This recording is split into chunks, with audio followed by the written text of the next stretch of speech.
Çeviri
Okay, everyone, we're live. A very warm welcome at the first panel discussion at the PAC Symposium, and I wish all our audience, being students participating at the PAC Symposium, a very warm welcome, as well as the panelists of today, which I will being introducing shortly. Dear students, first of all, I hope you had a wonderful morning and you prepared yourself a good lunch, and you will stick with us for about an hour to hear our discussion. As well as I hope you will join us. Of course, it's very different from being all together in the same place, in the same big room, but still it's possible to use the chat, and I would gladly invite you to do so for your opinions, your remarks, questions whatsoever. One of the board members of the PAC will actually keep an eye on the chat so they can feed me with your input. And then I can try to feed it in to our discussion, the discussion I will have with the four panelists. Then, besides that, there are a couple of polls coming in the course of the hour, and I will mention that again once we are there. I wish you a good hour. I hope you enjoy our conversation. I'm now turning to our panelists. Very warm welcome to you all too. Séverine Legac from the University of Twente, Alexander Wolters from Ionica Technologies, Earl Goedheer from both TNO, Dutch Research Organization, and the TU Delft, as well as Peter Bruinings from the University of Utrecht. I'm happy to have you all here, and I'm looking forward to our discussion. I have you on my screen here. That makes it easier to communicate, but knowing that all the students are there out hearing us. I would like to start with actually asking you a more personal question, each of you. To start with, to get to know you a little bit better and to warm up a bit for the discussion which will come afterwards. So, Séverine, I would like to start with you. You are an adjunct professor at the University of Twente. You have your own group there, the Applied Microfluidics for Bioengineering Research Group. So microfluidics being your topic. You're also originally from France, and after obtaining your PhD, you also moved to Japan for a short period of time before heading for Twente and sticking there. That's a good, always a good sign. What I'm wondering about, how is performing research, scientific research in the Netherlands compared to other countries in your experience? So could you give some short thoughts on that, maybe with a pro and a con, if that feels right to you? Please. Yes, indeed, I'm French. You will hear it very quickly based on my accent. I'm coming from Paris, so I did my PhD in France. I spent a very short time in Japan, so I think, I'm not sure I can reflect so much about research in Japan, but more about the Japanese society. And yes, I've been in the Netherlands now for many, many years. I think, all the countries are quite different in terms of research, in terms of funding and the length of the PhDs and how, the structure of the lab is built. So it's different in the different countries, yes. Can you mention one important aspect? So there is something which I find quite interesting, I would say, about the Dutch society, because they tell you that the Dutch society is flat. So there is no hierarchy. So there, in France, you have a very strong hierarchy. You would say U to your professor, you would not really say ye easily. But I think that in the Netherlands, actually, you still have this hierarchy, which is kind of hidden behind the system, although it's not, It's not out there, but it's still there underneath. Yeah, so you have the feeling that you have like more maybe personal contacts with everybody, and but the hierarchy is still behind, I think. Yeah. Very clear. Thank you very much for this opening answer, so to say. I would like to move on to Earl Goedheer. You're our principal investigator at TNO, and there you work on the development of actually CO2 capture, both capturing and utilization processes. But you're also a part-time professor at the TU Delft since a couple of years. And there you work on the electrochemical transformation of CO2. Clear what your topic is, very important one nowadays as well. I do have a question for you. What technology in your field, in your opinion, will make the biggest impact on our society of the future? Ooh, the future of the students that are listening to okay. Now, of course, you have to say chemistry by definition. But Mhm. that's a very broad topic. Yeah. No, just in being honest, I really think that it is not one technology or Mhm. one discipline will make the difference. I really think it Mhm. is at the crossroads of different technologies where really the exciting stuff is going to happen. Mhm. And so I'm working on process technology, process engineering, and I try to combine, for instance, with electrochemistry or organic chemistry, and then you get really nice things. And that's also I think my let's say my advice to the students is be open to collaborate over the borders with different disciplines, because there the stuff is really going to happen. There you have the friction, and where you friction, you have heat, and then you have something going on. Basic laws. Thank you very much, Earl. We are going to move on to Alexander Walters, who is actually a research chemist at the company Ionica Technologies.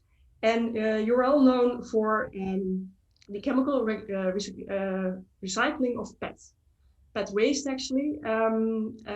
And I was actually wondering, because you working in industry now, before I understood you also worked for a while in the pharmaceutical industry. But of course, you got your degree as well at the University of Groningen, in your case, at the Cooper Ben Veringa. So you're used to working both within the academia and in industry.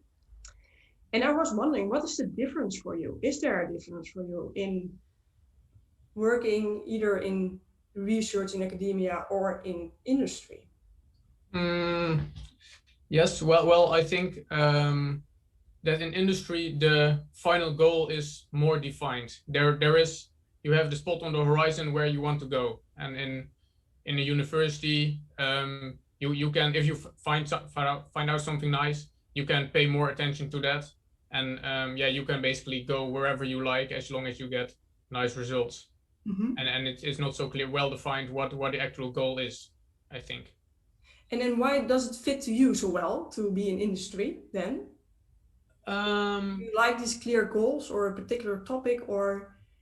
Yes. Well, personally, for me, I think I'm the only one in this panel who, after his master's, went to industry instead of doing a PhD. I think for me personally, it was the right choice, because I did not see myself working 4 years more at university. And yeah, what I like the research in academia, because in the Veringa group there's nice chemistry going on, I think. Um, but I also like the practical side, which in academia it's more fundamental research as well, compared to industry. So the applied research was more for me, I think. Clear, with clear goals. Yes. To go, yeah. Well, maybe it gives the students who don't know what to do yet next a bit of a flavor, what to choose for. Maybe for a career, first career, or maybe for an internship. Are actually any internships available at the moment at the Ionica to do?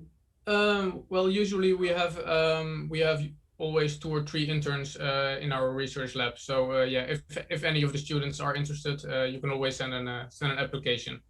Good. Although at this time it's a bit more difficult due to the Corona crisis, of course. I can understand. But all applications are welcome, of course. Cool. Thank you very much, Alexander. Then, last but not least, Peter Bruinings, professor at the University of Utrecht, both sustainable chemistry and catalysis, of course. I know you personally most from your work for lignin. You do a lot of more things, of course. A very interesting and also difficult feedstock to tackle, I think. My question might be a bit related to that. I actually understand that you are working on a new master's program relating to sustainable chemistry, your topic. Could you actually tell me something about how important a subject has to be? How important it has to have to actually become a major and even a master's? Yes, no, well, what you touched upon is it's very early days, but we do indeed have plans to see if we can launch a master's degree that focuses on molecular chemistry or molecular materials chemistry in the context of sustainable and circular chemistry in that sense, because we think it's important that people know a lot about the discipline, about the technology, about catalysis, or about the fundamentals of chemistry, but that they also can put this in a broader context. I think one of the things that we might discuss today is that in order to really see or tackle the problem, we need to widen your your horizons a bit and how you look at things, and to look at full value chains, to look at effects that a chemical solution might cause somewhere else in the system, right? And the system being Earth in this particular case. And there we think we can educate our students better, providing them with a sort of a systems thinking approach, a sort of sustainability basis, and to combine this with chemistry. And we think this can make for an exciting master program. But I have to, so the disclaimer here is that this is very early days. We are just exploring the option at the moment. It's nice hearing that you're thinking about it and developing. Yeah, thank you very much. It's also what Chris Slootweg mentioned early this morning as one of the plenary speakers. It's not only green chemistry, but you need circular chemistry. It has to be, what you mentioned as well, Peter, this whole chain has to be considered, even as a chemist. It's very important. Okay, thank you very much, Peter. This was the first part of our conversation, but I'll dig into some statements. And then the audience comes in again, because there will be launched a poll very soon. It seems that we are actually ahead of time. It will take a couple of seconds probably before you will see the poll. And I will actually already mention to our panel the first statement I have here. There should be more cooperation between researchers to increase the impact of chemistry on society. And now the poll will be launched to the students, and we will actually wait for that answer. I will probably get it through my phone, the answer, and then I will actually turn to you to know what your answer is on that. And I would like to hear like a yes or a no, and then some explanation. And I'm not sure how much time it takes for the students to give their answers and for me to receive the answer. So I probably already turn to you. Who wants to go first? Who wants to address something? Peter, I see your hands. Yeah, I would say it's a resounding yes in this case. I think if you develop a beautiful technology, but there's no consumer who wants to pick up on it, or you have not considered any of the socioeconomics of your technology, then nothing will fly, and you will have a beautiful technology that in the end does not contribute to sustainability. So I think what we need to learn as chemists is to actually include researchers from other disciplines in our thinking, and to really connect across the borders. And across the borders means further than just talking to biologists or physicists in this case. It really means thinking about behavioral science. It means thinking about finance and economics, about socioeconomics and those kind of things. And I think that is one of the challenges that we face. How do we connect, and how do we talk to people about our science, and how do we develop, well, full value chains that go all the way from a resource to an actual person, let's say, right, who needs to adopt your solution. Thank you. Clear answer. Who wants to follow up? I can say something, but I think Peter already addressed so many points already, which I think we all agree with. So it's me definitely a yes. Yeah. I just would like to say one more thing. If you see what kind of challenges we are facing related to energy transition, related to material transition, in the next 30 years, a lot of things need to happen. As a chemical engineer, if I drive by towards the Botlek and I see the beautiful refinery, I like it, but over 20 years, it will not look like that. And so basically in your lifetime, the lifetime of the people watching it, you are going to change it. And the only way how we can change things fast, if we collaborate. There's no other option for that. And in that respect, I really would second the words of Peter. This collaboration is much more than only technology. You can have the greatest invention, but there's a lot of other non-technological reasons why it can fail for it. And that's why we have to try to speak a kind of common language. I always say to people, at the end of the day, chemical engineering is not that difficult. We use a lot of fancy words, otherwise we don't get a high salary. So I think we should get rid of these fancy words and having kind of a language where we can easier communicate with people with a non-technological background for it. Clear. Yes, Evelyn. Yeah, I can take over. I also agree, because I think that chemistry can play a big role in sustainability and all the changes that we should do actually in the future. But I think for many today's challenges, actually, you need to have multidisciplinary people that think in a different way so that you can really solve these problems, and you need to complementary skills. So maybe researchers, from different fields, but also companies and not per se researchers. Yeah. And I think there is a huge emphasis in the Netherlands about these public-private partnerships to really make a change. And I think it's important because we as a researcher, we don't always have the means. We can develop nice technologies, but if you want to have them implemented somewhere, you need also to have like industrial partners for that. Clear. Alexander? Yes, maybe I can give an example of something that's going on in the plastics recycling industry, because something we encounter a lot is that recycling plastic is not particularly difficult, but to do it in an economic way can be difficult. Also, just to give an example, sometimes the PET we produce gets a slightly yellow color, which the consumer does not want, because, well, we want really clear, nice PET bottles. And if it's slightly yellow, they don't buy it.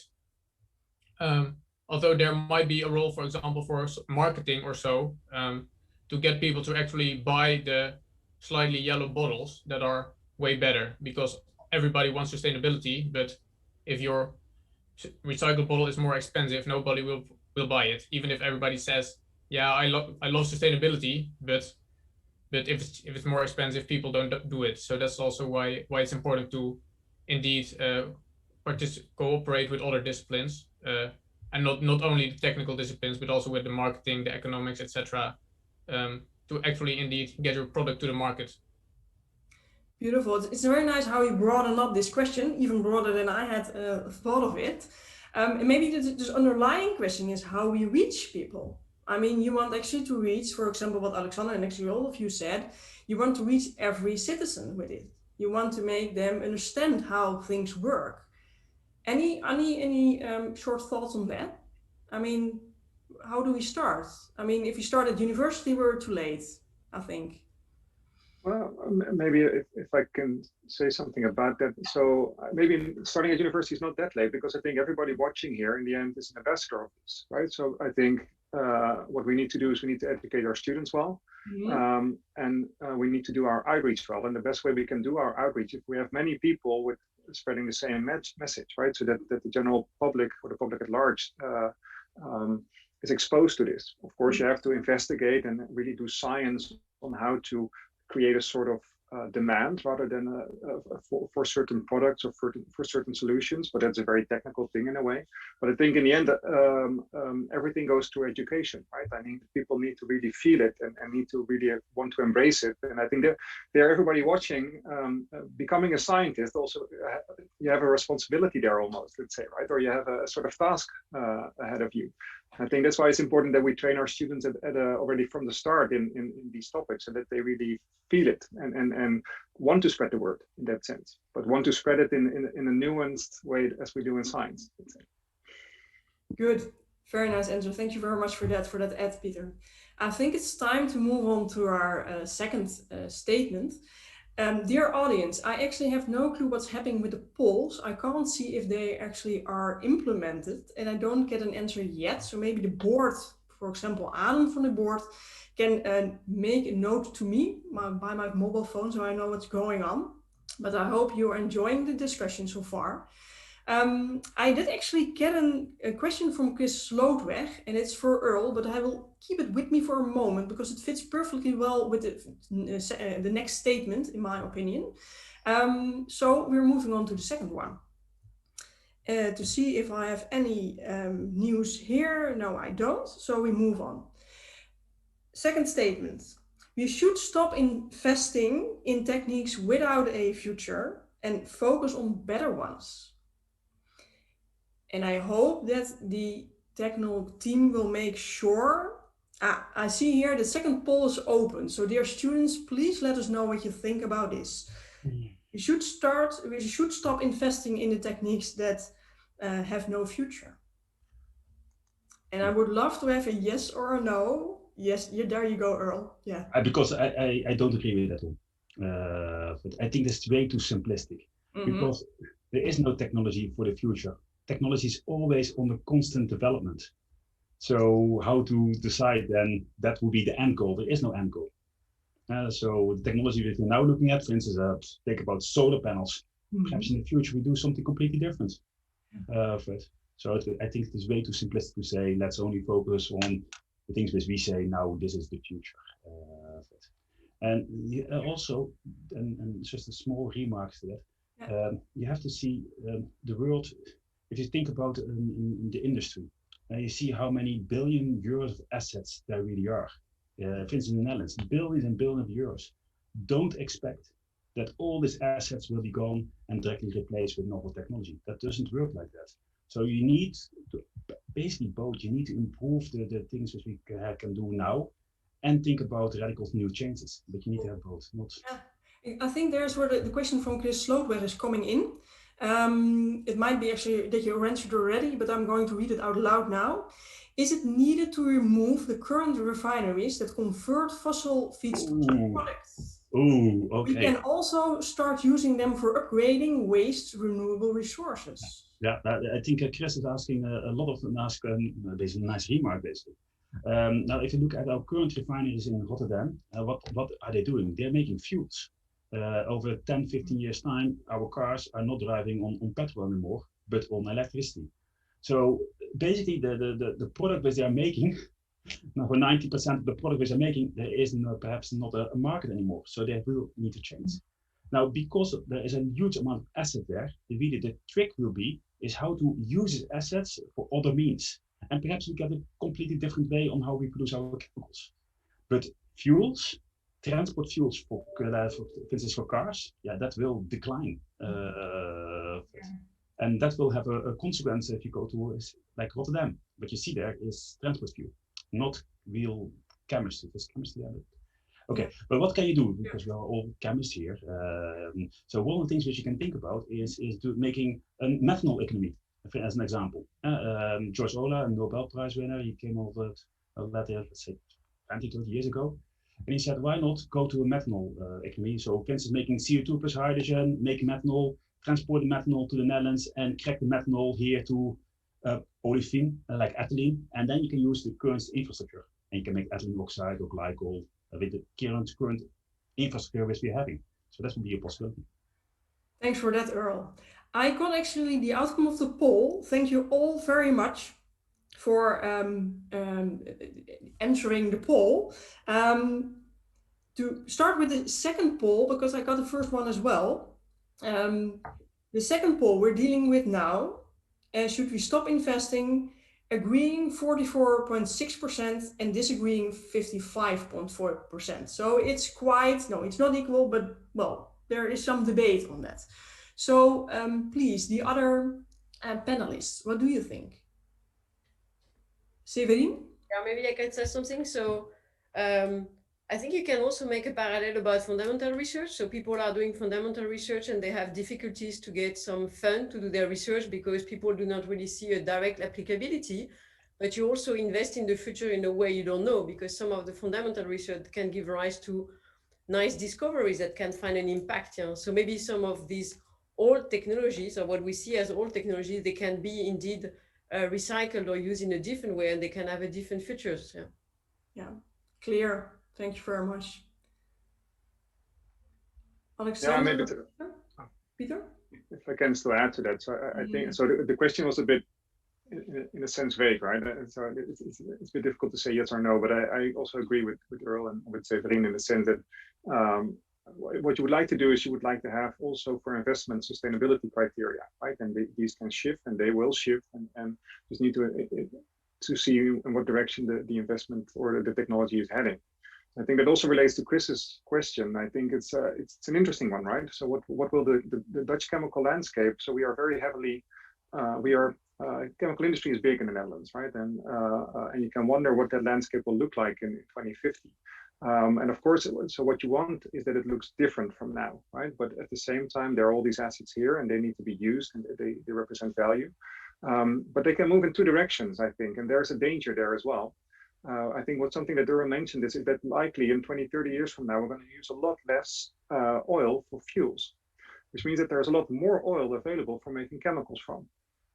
So there's a danger that actually the oil and gas companies will become chemical commodity companies, and that we start to make more chemicals from oil than less. So if we want anything, then we would like to move these refineries away from that scenario and to move it towards chemical recycling, towards the CO2-based methanol economy, that we use the Fischer-Tropsch installations to make chemicals and etc. But now from CO2, or to make things from biomass. But I think there's a real and present danger, a clear and present danger here that there's also an alternative scenario where the technology is ready, the infrastructure is there, and there's a glut of oil available at low prices. Be aware of that. That's clear. Yeah, I see Earl raising his hand. Yeah, because just being the advocate's devil in this one, and you have to ask yourself, why are we wanting to do an energy and material transition? Now, a large reason for that is basically for the climate.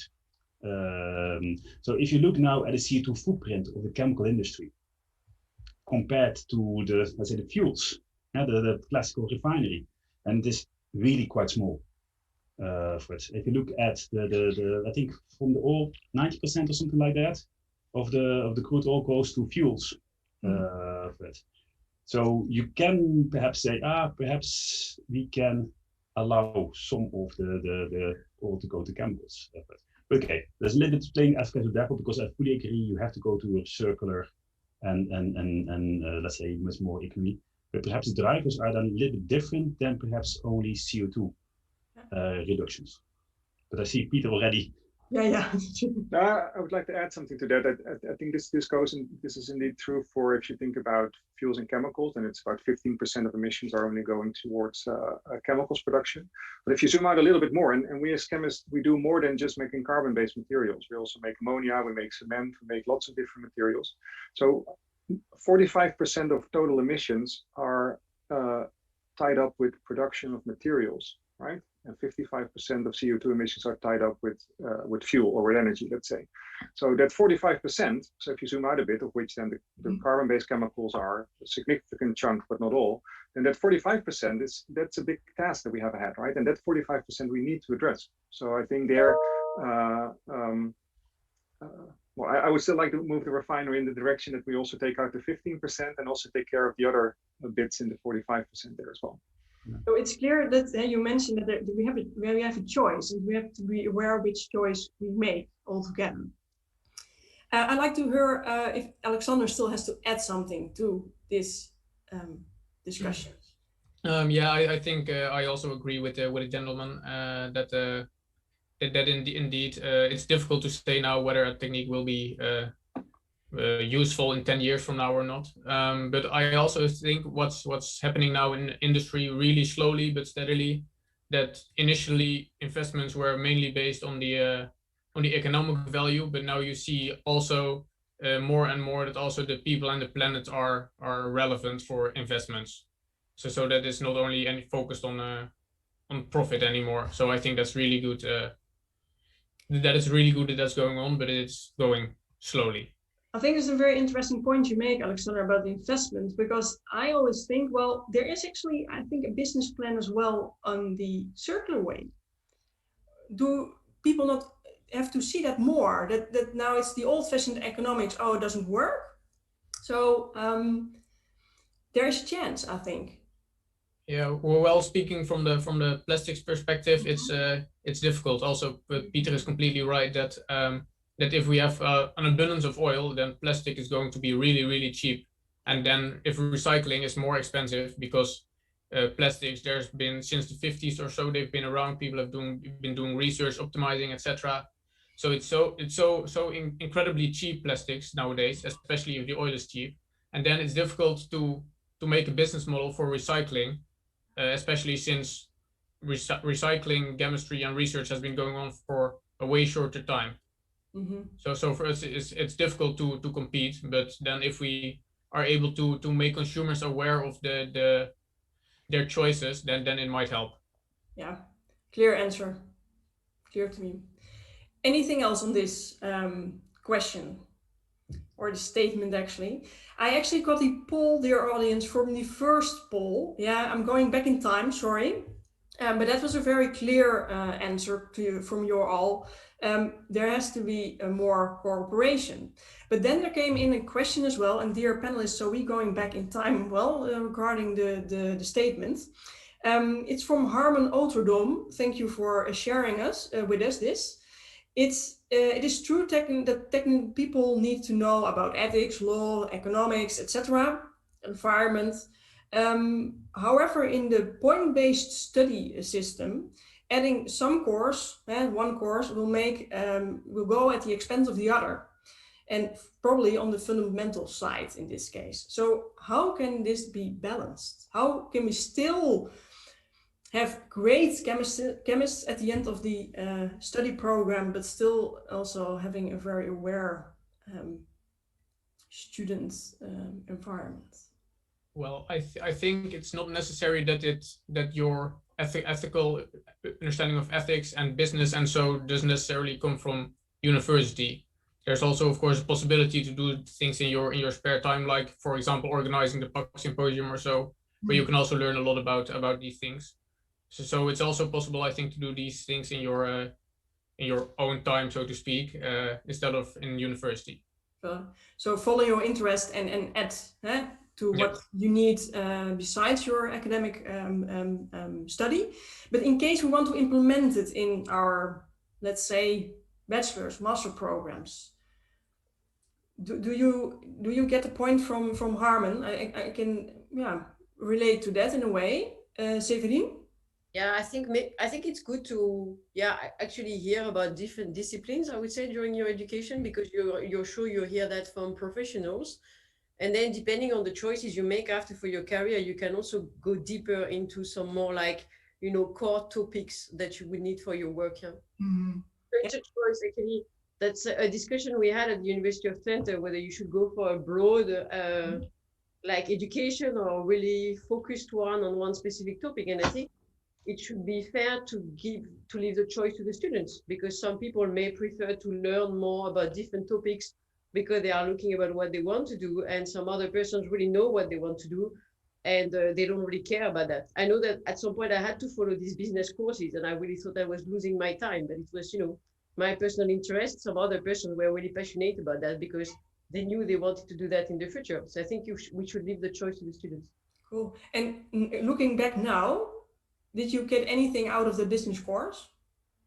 Yeah, I think it was quite interesting to learn things about how you can get patents and all these kind of things, because this is something I've been doing. Yeah. Well, I don't have any startups yet, so yeah. But I think it was interesting for people that really wanted to make a big switch, let's say, from science, like fundamental science, to really go into the business. That was quite important for them. Yeah. For me, maybe less. Yeah. I think I know enough for what I need. Yeah. Good. So sometimes you don't know what comes in hand in the future, but that's difficult to oversee, of course. Yeah. Especially at a younger age in that sense. Peter, would you like to add something to this still? No, I want to go back to where I started when you asked the personal question on my master's degree. So I think it's what I said. It's very important to have a strong disciplinary basis, right? You need to be a good chemist before you can contribute anything to a broader team, right? I think that is very important. So you don't want to dilute that too much.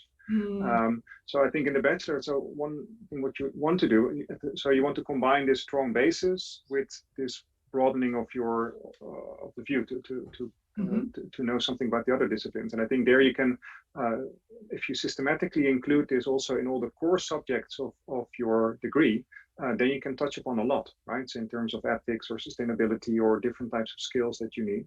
And then in the master, you can find a bit of time, I think, to sort of get a minimal basis so that you're aware of what the technologies and the techniques and the methodologies and the jargon of the different fields are, so that in some sort of problem-based or project-based course, you can work together as a team with other students, right? So, but I think that the one who asked the question is completely right. You don't want you don't want this coming completely at the expense of the chemical basis. That is very important. Fair enough. Okay, people. This was the second statement. Sorry, this was again about the first statement. Now we're going to the second statement again, because there is a question actually from Tim Meyer. But eventually all the easy to get oil will be exploited, so won't the price of oil still rise and make recycling profitable again? This is a fan of recycling, I know. Earl, what is your... To be quite honest, we have quite a lot of oil. Yeah. And can you imagine if we are going to decrease our amounts for fuel? So I think we will keep, let's say cheap oil will be there. Yeah. It will be becoming much more expensive in the next 20 years. What will be a really main driver for a lot of changes will be the CO2 price. At this moment in time, the ETS price is 35 perhaps euros and going up per ton. I think we will get the CO2 tax. So before you know it, in 2025, perhaps the total CO2 price which the companies have to pay will be 100 euros per ton of CO2. And then companies really are going to make some changes. Perhaps first the easiest changes like carbon capture and storage for it. But later on, they will make other choices because of the CO2 price, not because of the cheap oil. That's at least my explanation. Clear. Yeah. Anyone else relating to this? Yeah. I think it's. Oh, sorry. Go ahead, Sander. Oh, okay. Thanks. Start with Alexander. Yeah, people have been predicting indeed that is cheap oil we will run out of cheap oil. I think they've predicted it like a few decades already, but we've still loads of cheap oil, especially now the Arctic is also melting. There's a lot of oil there, and new fields have been discovered near Suriname, for example. So I think for the coming decades there will not really be significantly more expensive oil. Clear. Thank you for this ad. Peter, do you want to add something to that still? No, so I think we need to put the amount available in perspective in terms of time. So I think in 2050 we need to do stuff to make to make sure that we stick to the scenario of let's say 1 to 2 or maybe 2 to 3 degrees temperature rise, and not go to 3 to 4 or 4 to 5. But over that time span, so for the next 40 years, there's plenty of oil that can be used. And we say it's cheap, but it's cheap because the price is not fair, right? So I think this carbon tax that Earl is talking about, that is essential in a way, right? So to really see if oil can be really priced at what it's costing, and costing not just to get it out of the ground, but it's also what it's costing in terms of climate change. Clear. Just one note from Chris to this. I'm reading it out loud. The Stone Age did not end because of the lack of stones. I didn't want to use that one, Chris. But it is a statement. I will read it out loud. Let's abandon the use of fossil resources that produce waste at the same time and fully focus on renewable resources, products with zero emissions / waste. Yeah. So this is for the wrap up for this statement. Thank you for now.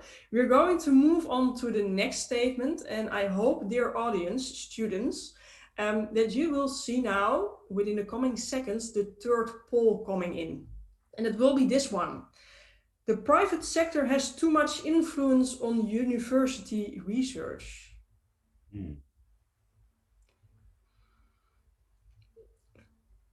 And I would love to have a yes or a no, and then your explanation.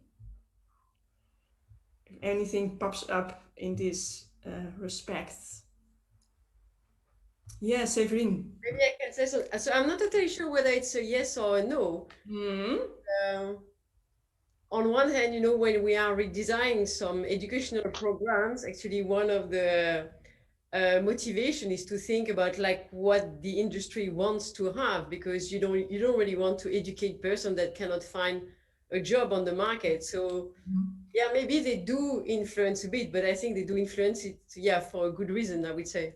So that they do influence it, but in a positive way. Yeah, I think so, because yeah, that's what I would say. Yeah. Okay, clear. Yeah. So the answer is actually no. Not too much. It is a good way. It is influence in that sense. Okay. So anyone else? Peter? Yeah, I would answer yes to this statement. And in the sense that it's too big, because I think the balance is off in the Dutch science landscape. I think it's very important to have public-private collaboration. I think we benefit a lot from it, especially in chemistry. I think we have a habit of doing this already for 50, 60 years, and it brought us a lot. I think it makes our work relevant. I think it makes our work also applicable on the short term in order to solve the climate crisis. But at the same time, we need more space for completely independent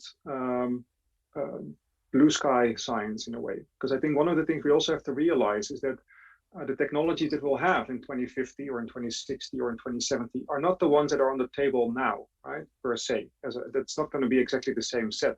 Mm-hmm. So I think we need a little bit more room in the system to be able to work on crazy ideas or on long-term goals, let's say. And I think that, and this is not the fault of industry, right? This is the fault of how we organize ourselves within science and how the government wants science to be funded. So the boogeyman is not the industry. I don't want to say that at all here, I think. But I think we do need a much better balance in the system when it comes to public-private versus open or science that has no strings attached in a way. So maybe I would like to comment on something. I answered the statement from an educational perspective, so not from a research perspective. Yeah. So from a research perspective, I think I would join actually the opinion of Peter. So I understood university more from an educational perspective. So that's why I was giving this answer. Fair enough. That's good. That's good. Good answers at once. Yeah. Okay. Earl or Alexander? I work as a part-time professor at the Tech University Delft, so and at TNO. So this is an example of a collaboration. And to be quite honest, if you look at the changes which we have to come to stress again, if you look at the changes that we have to do as the industry, these are massive amount of changes which are needed. So of course, it's logical that there will be a strong collaboration between academia and industry. And again, this is so an important industrial sector for the Netherlands. So so it is always a balance. Of course, you need to have blue sky research, but nobody will disagree with that. But it's as well very important to work together with industry to try to convert the industry which we have now. And please take into account the following things. When we want to have a 2 degrees Celsius scenario by 2050, then basically if you have to rely on technology which will be implemented over 20 years, we are too late. I can't stress it enough. We have to have technology which is almost at, let's say, which is perhaps already demonstrated in laboratory scale, that could be still implemented. Because in 2035, we already have to go to negative CO2 emissions. For already demonstrating that. Can you imagine that, getting CO2 out of the air in some way? Because we are emitting far too much CO2 for it, and we can't change our, let's say, boat fast enough. So this, and because of this dilemma, we have to get much more changes in our industry on a shorter term. This collaboration is really key. So for me, yeah, you have a balance, and I can live with this balance. So for me, this would be no, but okay. Fair enough. Good, Earl.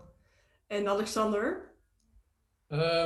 Yeah, well, I'm not really sure how big exactly the influence of industry on academia is. So I'm a bit, I don't really dare to say whether it's too big or not big enough.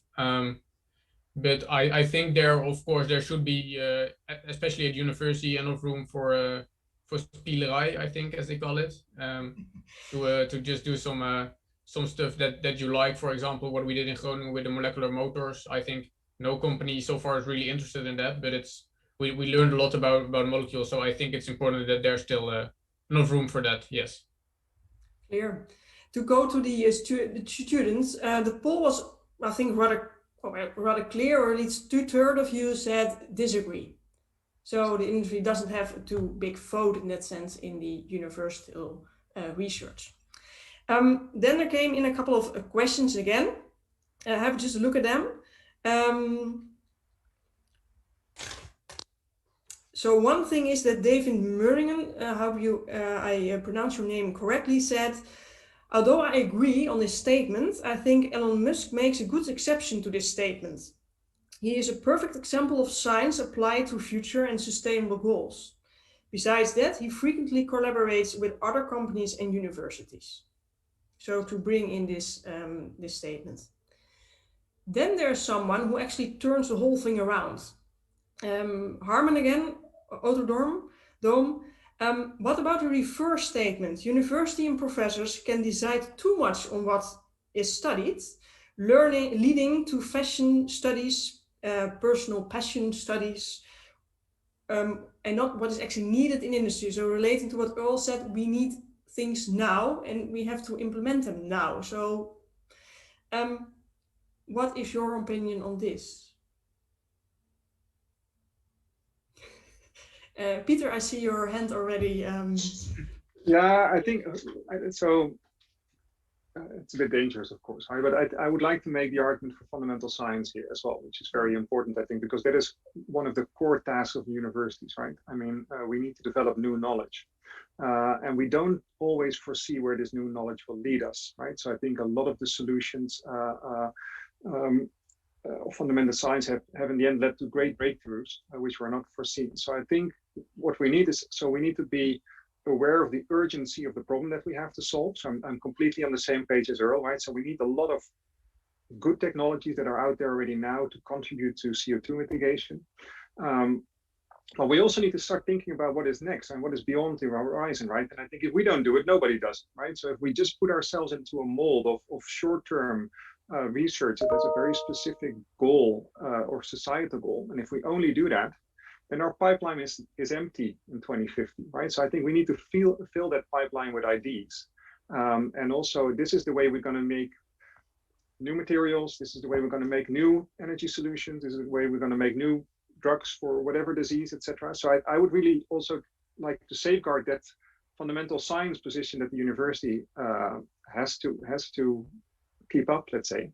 And I think for the students, you might not be aware of, especially in chemistry, how much we already do together with industry, right? So I think for most of us, it probably is true that more than half of our running projects have multiple industry partners. So we already do a lot of this.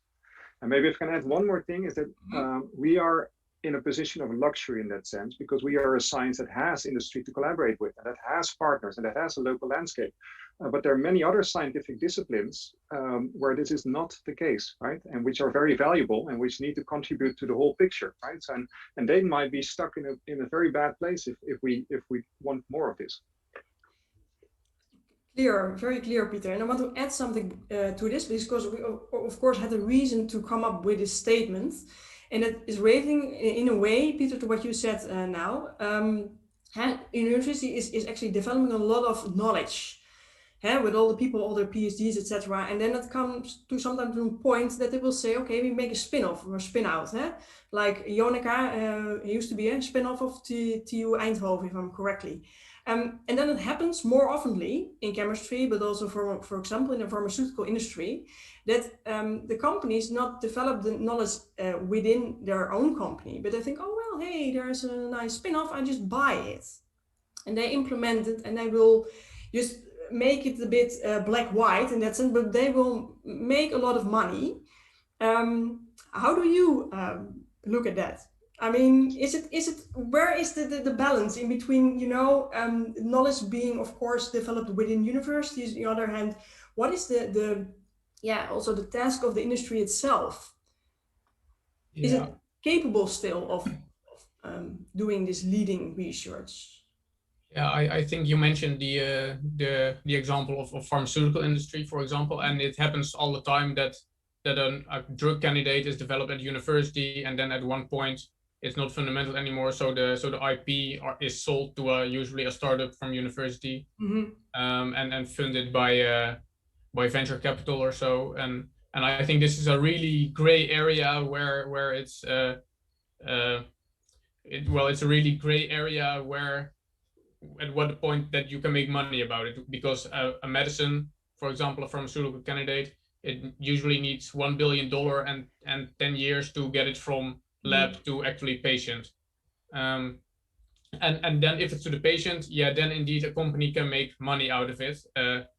And from the fundamental research that has been done by the university.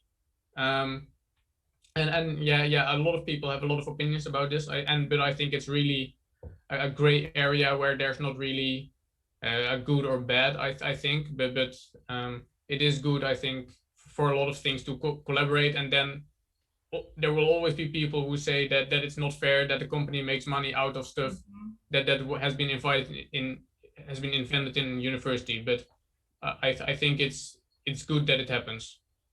Good. Thank you for sharing this. Good to hear. Peter, did you raise your hands? Yeah, yes, I think this is a very interesting topic. It's also a very big topic, of course, that we touch upon. Yeah. I think if you look back a bit, I think in the previous century, the best universities that we had in the Netherlands were not Lab and Philips and were the Shell laboratories in Amsterdam, right?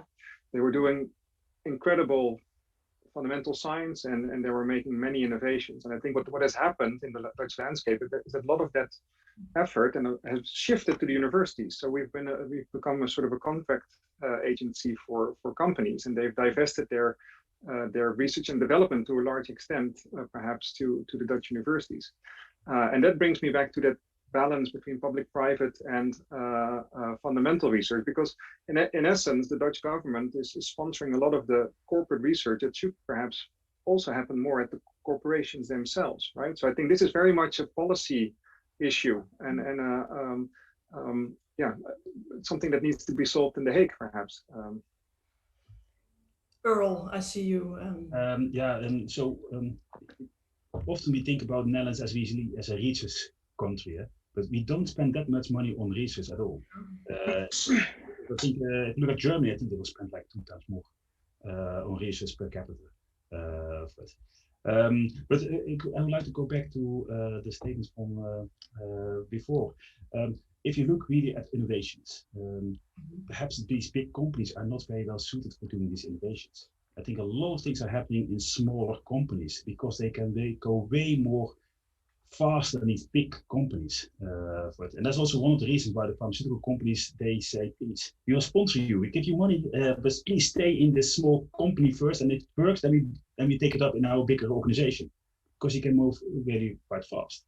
And now, if you then look at the Netherlands, we are doing, if you look for chemistry, I think we are really one of the best countries in the world. If you look at the number of articles and even patents, we are not doing that bad at all. But somehow we can't translate that really into innovations as well as some other countries. When I mean with innovations, I mean getting things really applied in the industry. So there's somewhere a bottleneck, and perhaps this bottleneck is perhaps connected to basically the entrepreneurial mindset for it, because this situation typically that happens in the United States a lot.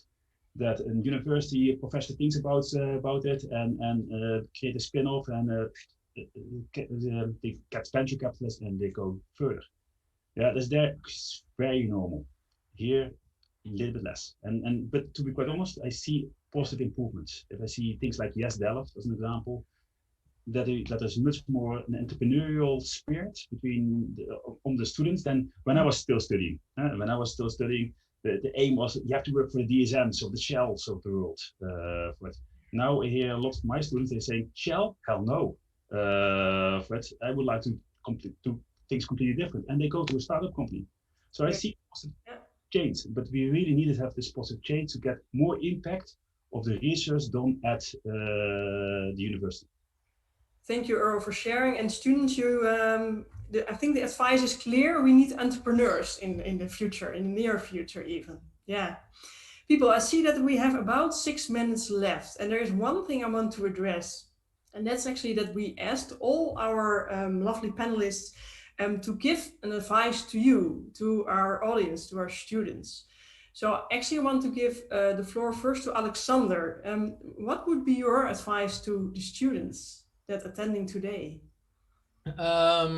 Yeah, what I would say is you hear these days a lot about the mental well-being of students is not what it used to be in my time, because I studied from 2008 to 2016, and we had a lot of fun, and it was all funded by the government, and it was good times. And now it's a bit it's a bit more difficult. I understand. But I also think that a lot of this stress I also see in younger people comes from really high expectations of themselves and of basically of themselves. And I think don't be afraid to fail, and it is not bad to fail. Prepare for some disappointments, because you will have a lot of disappointment, and I think don't consider that a bad thing. Don't feel bad about it. Just that's life. So don't put too much pressure on yourself. Great, very true, Alexander. Thank you for sharing this. Very good advice. So anyone else? Peter? Yeah, so I think we have to, so our viewership is quite young, right? And I think it's a great time to be a chemist, to be honest, or to become a chemist. I think as chemistry, we've been to a certain extent part of the problem for a while, I think. But we are definitely the major part of the solution, I think. So all the things that we've discussed today will not happen without chemistry, right? So I think we are really the central science to sustainability. I think we need to be aware of that more, and I think we need to express that more, and I think we need to be enthusiastic about that. So I think it's great to be a chemist at this point in time, especially if I were 20 years younger. I would really like to be 20 years younger. But I think there are so many opportunities. I think you guys can make the difference, right? So when you go into these labs and you go into these degrees or these PhD studies, or you go to these small spin-offs or the bigger companies alike, I think there are lots of opportunities to really contribute with science to this big problem, and I think that should be quite exciting, and that should motivate all of you to be the best chemist you can be, I guess. Great. And it's clear, Peter, that you actually would have chosen the same studies now if you would have been a student now, if you had a choice. Yes. Clear. Yeah. Earl. Yeah, to be quite honest, I would like to directly connect to the words of Peter, because I'm trained as a chemical engineer, and we're trained in building refineries. Now, the amount of refineries which I have been, let's say, assisting to have them in operation, basically, I think is negative. Only were instrumental in trying to get it basically breaking down. But in your lifetime, you are going to really do the changes there. So that's great times to be a chemist. But to be able to really go into this kind of radical changes, I think my advice to the students will be, I can give a lot of other advice, but this advice perhaps is really useful, is to train yourself to say yes and not no but. And what do I mean with that?